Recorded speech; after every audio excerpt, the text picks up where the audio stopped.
Hey there. Tonight we have two more poems from the nightly reading of the Book of Virtues, semi-nightly reading of the Book of Virtues, compiled by William J. Bennett, part of a project to read the whole way through for whoever wants to hear.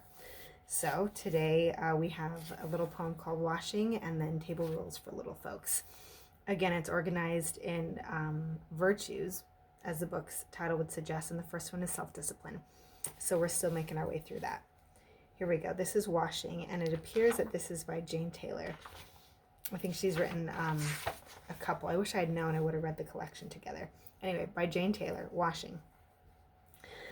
Dear Lord, sometimes my hair gets quite untidy, rough, and mussy, and when my mother makes it right, I'm apt to think she's fussy.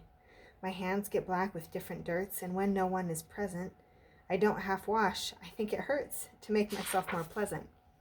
Please make me feel that cleanliness is just a proper virtue, and that cold water is here to bless and never here to hurt you. Please show me how I always can do simple things that lead to the making of a gentleman, and wash because I need to. These are cute little quaint little poems from yesteryear. And then here's the second one, Table Rules for Little Folks, in which we should learn how to take our daily bread. In silence I must take my seat, and give God thanks before I eat. Must for my food in patience wait, till I am asked to hand my plate. I must not scold, nor whine, nor pout, nor move my chair, nor plate about. With knife or fork or napkin ring, I must not play, nor must I sing.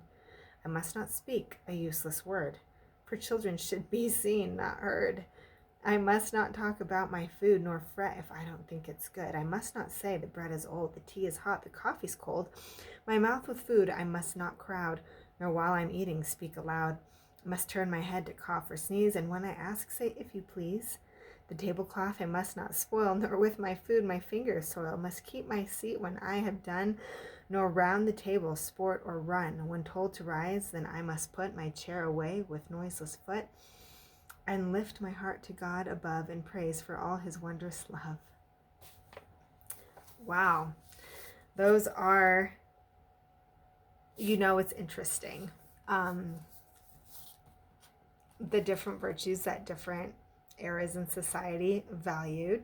Obviously, those are very strict, maybe akin to puritanical values. I think there's nothing wrong with kids eating quietly and pushing their chairs in. I'm more apt to think, though, so my best friend is a teacher at kind of a creative school, and she's always telling me about how mistakes, are part of the learning process, and how it's this big creative adventure to get kids to learn. It's not so much teachers sitting up and dictating, what kids ought to do, but allowing them to explore. And I don't have kids yet, but when I do, I think I would be more apt to let them play with their food and feel the textures, and to call me on it when I'm a mom, right? And my kids are sticking their hands in their mashed potatoes. But as of right now, it seems like a good idea to maybe sway away from these classic virtues, not honesty, integrity, self-discipline, but I mean, if you call being seen and not heard a classic virtue, then that's when I will forego. But it is interesting to kind of read through this. Maybe we can get maybe like a more of an updated version. I'm still reading through this book, and if anything, it's interesting to hear what was taught before. Like I said in a previous video, it kind of makes sense as to why some people's grandparents are the way that they are. Mine are great.